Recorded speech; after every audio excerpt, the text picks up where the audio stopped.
राहुल गांधी क्या कह रहे हैं, सुनते हैं। तेजस्वी यादव जी, सीताराम येचुरी जी, फारूक अब्दुल्ला जी, डी राजा जी, भट्टाचार्य जी, महबूबा मुफ्ती जी, डेरेक ओब्रायन जी, कल्पना सोरेन जी, त्रिची सिल्वा जी, सुनीता केजरीवाल जी, देवराजा जी, तिरुतोल जी, खुरुम अनिस उमर जी, और स्टेज से मैं केजरीवाल जी और सोरेन जी का भी नाम लेना चाहता हूं, क्योंकि वो आज यहां है नहीं, मगर दिल में हम सब एक साथ खड़े हैं। भाइयों और बहनों, इंडिया गठबंधन के कार्यकर्ताओं, आप सबका यहां बहुत बहुत स्वागत, नमस्कार।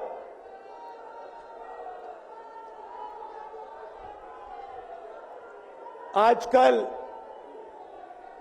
आईपीएल के मैच चल रहे हैं, देखते हो आप लोग। मैच फिक्सिंग शब्द सुना है आपने? सुना है?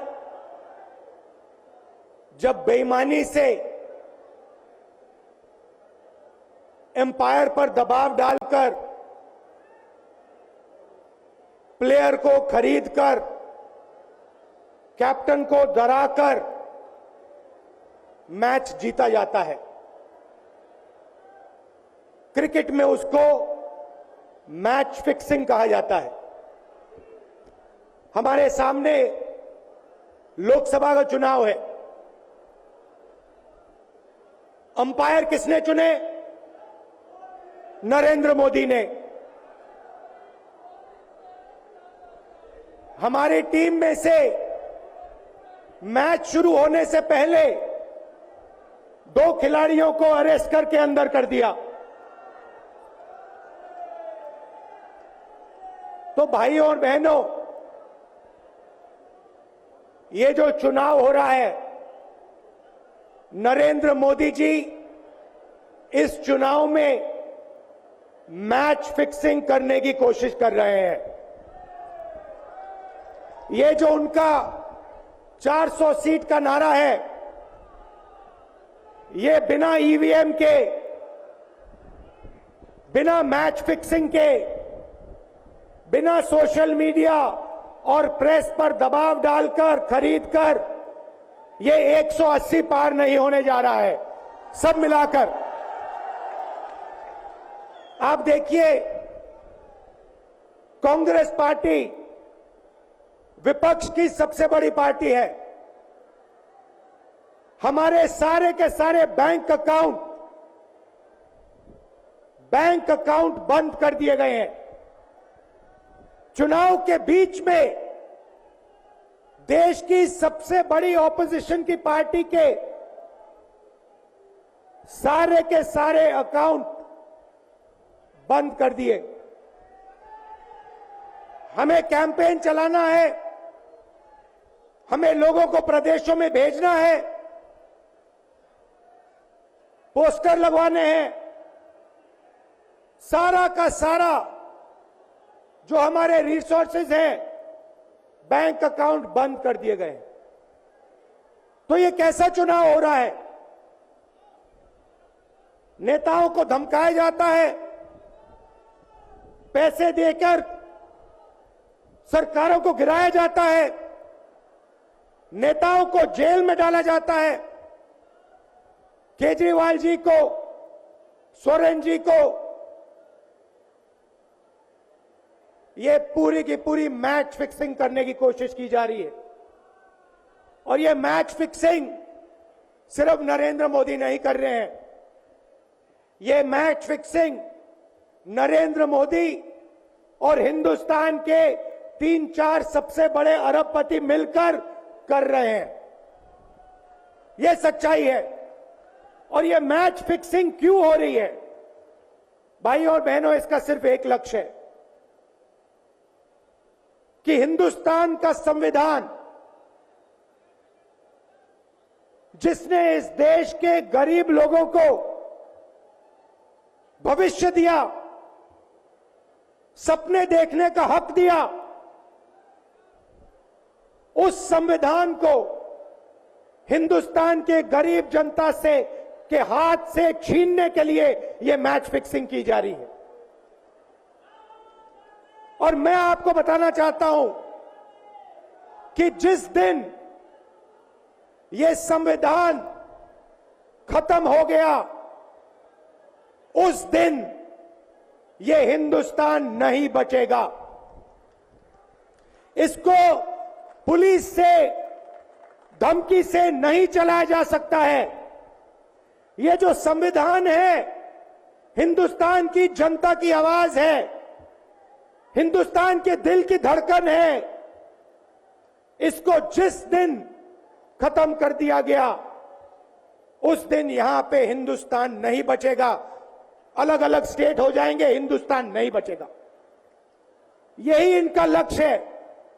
ये सोचते हैं कि संविधान के बिना धमकाकर, डराकर police, CBI, ED, income tax department के साथ देश चलाया जा सकता है।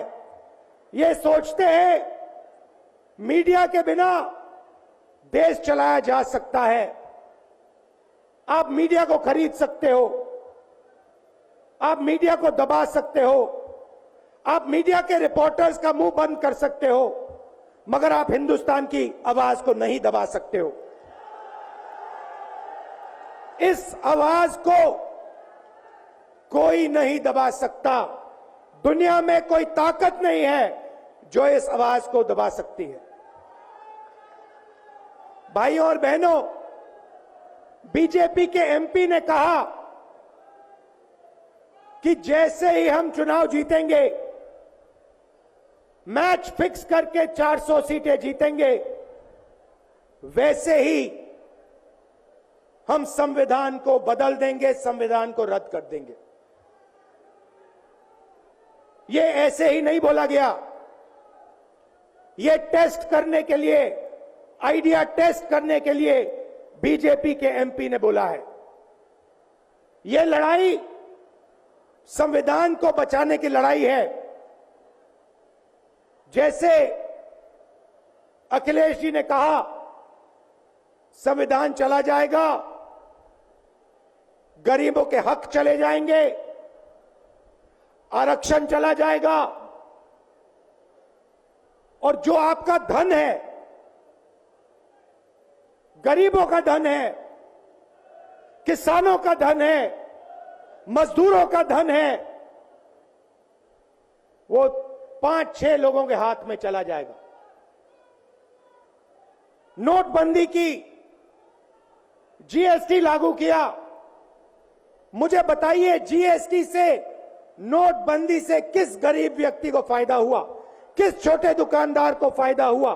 किस किसान को फायदा हुआ? किस बेरोजगार युवा को फायदा हुआ? किसी को नहीं।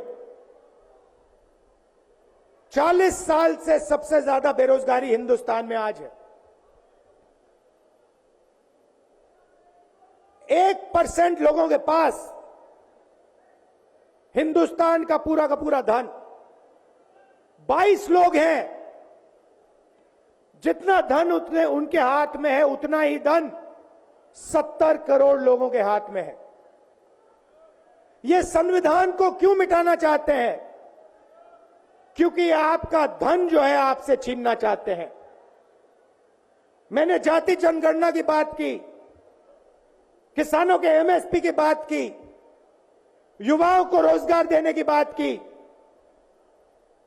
यही देश के सामने सबसे बड़े मुद्दे हैं। मगर एक बात याद रखिए, अगर आप लोगों ने पूरे दम से वोट नहीं दिया, तो इनकी मैच फिक्सिंग कामयाब हो जाएगी। यह आप भूलिए मत। और जिस दिन मैच फिक्सिंग कामयाब हो गई, उस दिन आपका संविधान, हमारा संविधान खत्म हो जाएगा। जिस दिन संविधान खत्म हो गया उस दिन हिंदुस्तान के दिल पर एक बहुत बड़ी चोट लगेगी। तो ये जो चुनाव है, ये चुनाव कोई मामूली चुनाव नहीं है। ये चुनाव हिंदुस्तान को बचाने का, संविधान को बचाने का, और जो गरीबों का हक है, किसानों का हक है, पिछड़े वर्गों का, दलितों का, आदिवासियों का, गरीब जनरल कास्ट के लोगों का हक है, उसको बचाने का हक है, उसको बचाने का चुनाव है। यह बात आप याद रखिए, क्योंकि अगर यह चुनाव जहां मैच फिक्सिंग की जा रही है वो पूरे देश को दिख रहा है, बीजेपी के लोग कह रहे हैं। कल में से व्यक्ति मिलने आया, मुझे कहता है मैं ट्रेन से आया, मेरे साथ बीजेपी के कार्यकर्ता बैठे थे, उन्होंने कहा कि कुछ ना कुछ गड़बड़ है। यह सच्चाई है। इलेक्शन कमीशन के लोगों को नरेंद्र मोदी जी ने बैठाया, दो नेताओं को, दो चीफ मिनिस्टरों को जेल में डाला। चुनाव से कुछ ही महीने पहले अगर डालना था तो 6 महीने बाद डाल देते, 6 महीने पहले डाल देते। नहीं, चुनाव से 2-3 महीने पहले 2 चीफ मिनिस्टर को डालना था। आपने हमारे बैंक अकाउंट बंद किए। बैंक अकाउंट बंद करने थे, 6 महीने पहले करते, 1 साल पहले करते, 6 महीने बाद करते, कोई फर्क नहीं पड़ता। आप चाहते हो कि विपक्ष चुनाव ना लड़ पाए, और इसीलिए आपने कांग्रेस पार्टी के बैंक अकाउंट रद्द किए, आपने इलेक्शन कमीशन में अपने लोग बैठाए, आप जुडिशरी पे दबाव डाल रहे हो, क्योंकि आप चाहते हो कि मैच फिक्स हो, संविधान रद्द किया जाए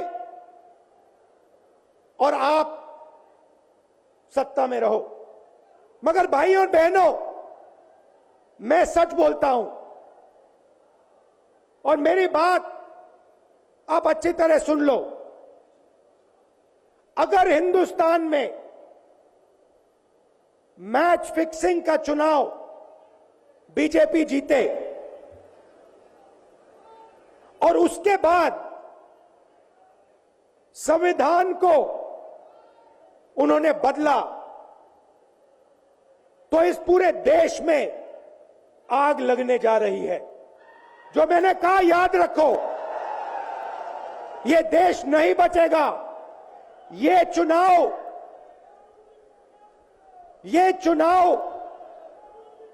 वोट वाला चुनाव नहीं है। ये चुनाव हिंदुस्तान को बचाने वाला चुनाव है, संविधान की रक्षा वाला चुनाव है। धन्यवाद। जय हिंद।